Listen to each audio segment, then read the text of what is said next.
नमस्कार साथियों, मैं आपका मित्र संदीप वेलकम करता हूं आपका अपने YouTube channel Hindi study help में। दोस्तों, आज हम जिस टॉपिक के बारे में बात कर रहे हैं दोस्तों, वो सौरमंडल से उठाया है अपने। और दोस्तों, सौरमंडल से जुड़े जो भी बेसिक क्वेश्चन हैं वो क्वेश्चन हमने इस वीडियोस में बताए हैं, जिनमें आपको कुछ भौतिक विज्ञान के भी मिलेंगे। तो बेसिकली सौरमंडल के बारे में हमने बताया है जो कुछ क्वेश्चन है, और ये क्वेश्चन काफ़ी इम्पोर्टेंट है। आपको आपकी परीक्षाएं, चाहे आप कोई भी परीक्षा दें, 9वीं से 12वीं तक, 8वीं से 12वीं तक की, आपको ये सवाल जो है मिलेंगे ही, और आगे चल के भी ये क्वेश्चन कहीं ना कहीं पूछे जाते हैं। तो ज़्यादा देर ना करते हुए अपने वीडियो की तरफ बढ़ते हैं। तो ध्यान से इन प्रश्नों को फॉलो करें और इनके उत्तर को भी, है ना। और यदि आपको पहले से ही कुछ प्रश्नों के उत्तर याद हैं, पता है, तो आप वीडियो को पॉज करके भी सबसे पहले प्रश्नों को सुन सकते हैं और उसके बाद उसका उत्तर खुद ही दे सकते हैं ना। तो चलें, ज़्यादा समय ना गंवाते हुए अपने वीडियो की तरफ बढ़ते हैं ना। तो पहला प्रश्न हमारा कि टेलीफोन का आविष्कार किसने किया था, है ना। टेलीफोन का आविष्कार किसने किया? तो इसका आंसर है Alexander Graham Bell. Alexander Graham Bell ji ने टेलीफोन का आविष्कार किया हुआ था, है ना। और दूसरा सवाल है हमारा, प्रकाश की गति कितनी होती है? जो प्रकाश होता है, रोशनी होती है, उसकी गति कितनी होती है ना। ये बहुत ही गहरा सवाल है। तो इसका आंसर है 3 लाख किलोमीटर पर सेकेंड। 3 लाख किलोमीटर पर सेकेंड, है ना। 3 लाख किलोमीटर प्रति सेकंड की गति होती है प्रकाश की, है ना। और अगला क्वेश्चन है हमारा, पृथ्वी सूर्य का चक्कर लगाती है, यह सबसे पहले किसने बताया? मतलब बाद में तो जिसने बताया हो, लेकिन सबसे पहले किसने बताया था पृथ्वी सूर्य का चक्कर लगाती है? तो ये बात सबसे पहले किसने बताया, है ना। तो इसका आंसर है कोपरनिकस। कोपरनिकस ने सबसे पहले बताया था कि पृथ्वी ही सूर्य का चक्कर लगाती है। नेक्स्ट क्वेश्चन, प्रकाश वर्ष का संबंध किससे है? प्रकाश वर्ष का संबंध किससे है? तो इसका आंसर है खगोलीय दूरी से। किससे है? खगोलीय दूरी से। हमारा अगला सवाल है, अंतरिक्ष में जाने वाले प्रथम भारतीय कौन थे? मतलब भारत का वो कौन सा व्यक्ति था जो अंतरिक्ष में सबसे पहली बार गया था, है ना। तो इसका उत्तर है राकेश शर्मा। राकेश शर्मा अंतरिक्ष में सबसे पहले जाने वाले, मतलब भारतीय पुरुष थे। भारतीय पुरुष, प्रथम भारतीय पुरुष जो अंतरिक्ष में सबसे पहले गए थे ना, राकेश शर्मा। नेक्स्ट क्वेश्चन है हमारा, प्रथम भारतीय उपग्रह का नाम क्या है? सबसे पहला भारतीय उपग्रह का नाम क्या है और इसे कब छोड़ा गया था?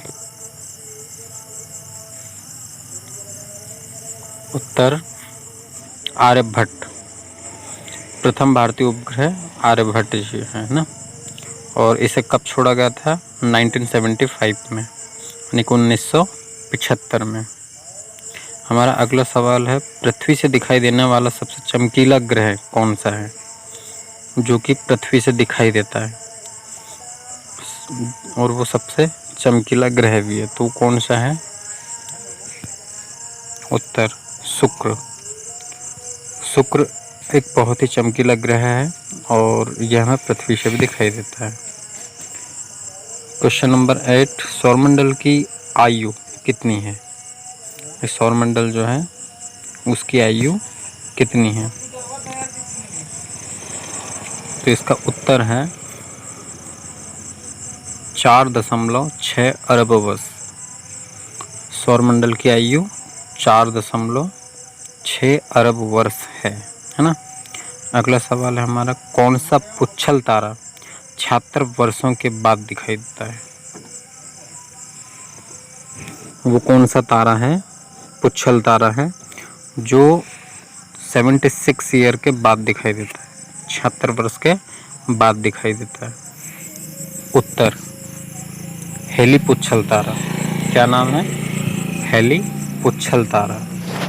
और अगला सवाल है हमारा, पृथ्वी और सूर्य के बीच की दूरी कितनी है? पृथ्वी और सूर्य है ना, दोनों के बीच की दूरी कितनी है? तो इसका जवाब है 15 करोड़ किलोमीटर। 15 करोड़ किलोमीटर पृथ्वी और सूर्य के बीच की दूरी है ना। और नेक्स्ट क्वेश्चन है हमारा, सूर्य का प्रकाश पृथ्वी तक पहुंचने में कितने समय लेता है? जो सूर्य की किरणें हैं, सूर्य का प्रकाश जो है वो हमारी पृथ्वी तक पहुंचने में लगभग कितना टाइम लेता है ना। तो इसका उत्तर है 500 सेकंड। कितना? 500 सेकंड में सूर्य का प्रकाश हमारी पृथ्वी तक पहुंच जाता है। हमारा अगला सवाल है, भारत ने पहला परमाणु परीक्षण कब और कहाँ किया था? भारत ने पहला परमाणु परीक्षण कब और कहाँ किया था?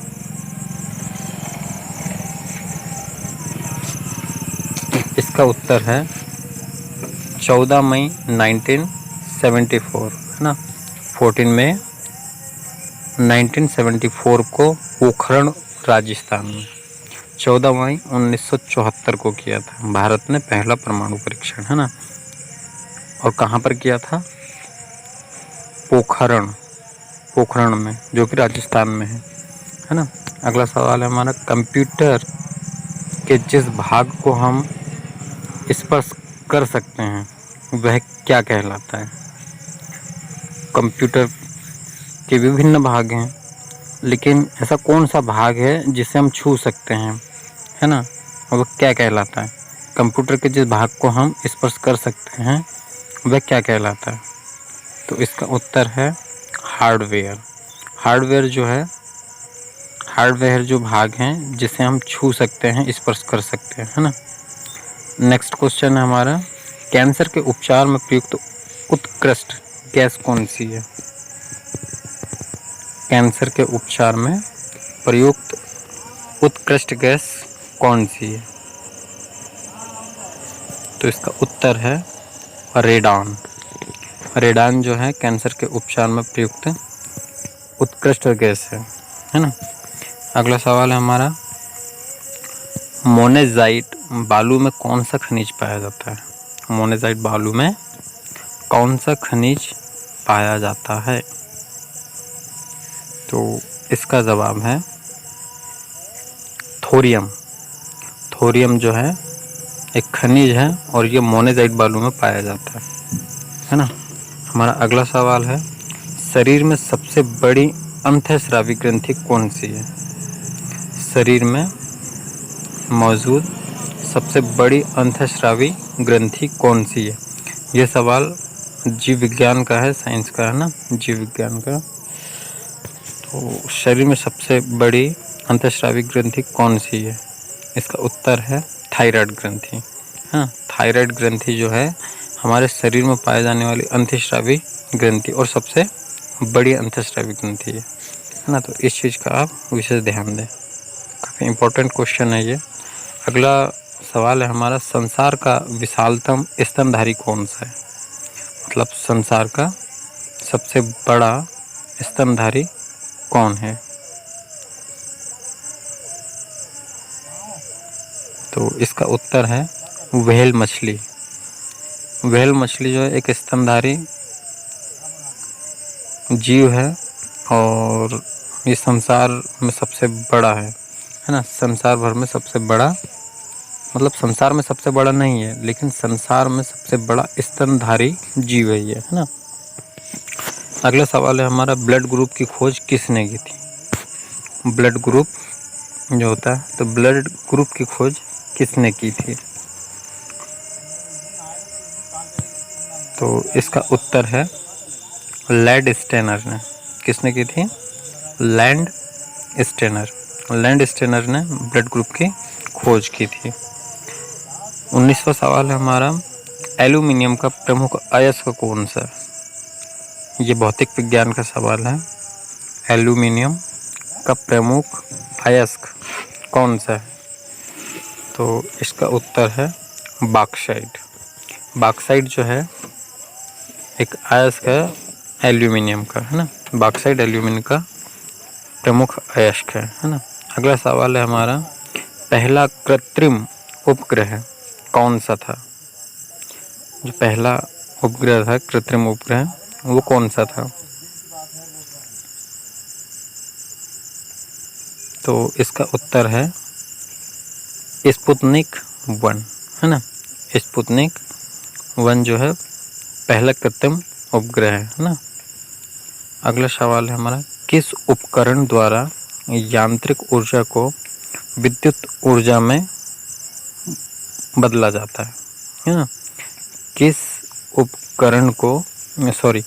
उपकरण के द्वारा यांत्रिक ऊर्जा को विद्युत ऊर्जा में परिवर्तित किया जाता है ना।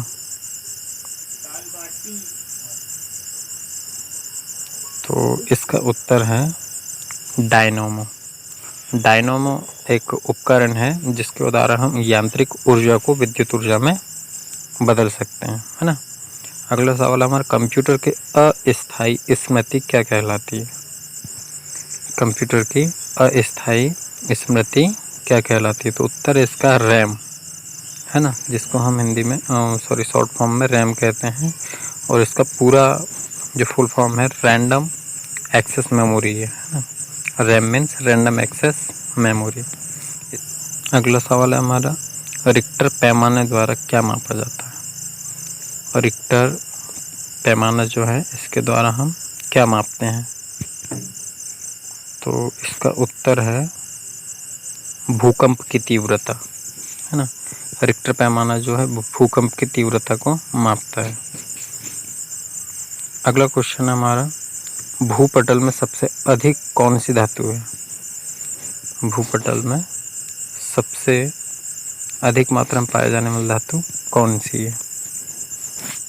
तो इसका उत्तर है एल्यूमिनियम।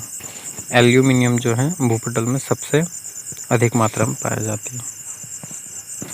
तो दोस्तों ये कुछ सवाल थे सौरमंडल और भौतिक विज्ञान से संबंधित, जिसके बारे में हमने आज चर्चा की। उम्मीद है कि आपको पसंद आए होंगे और इससे कुछ सीखने को मिला होगा। मिलते हैं अगले वीडियो में, तब तक की आपसे विदा लेते हैं।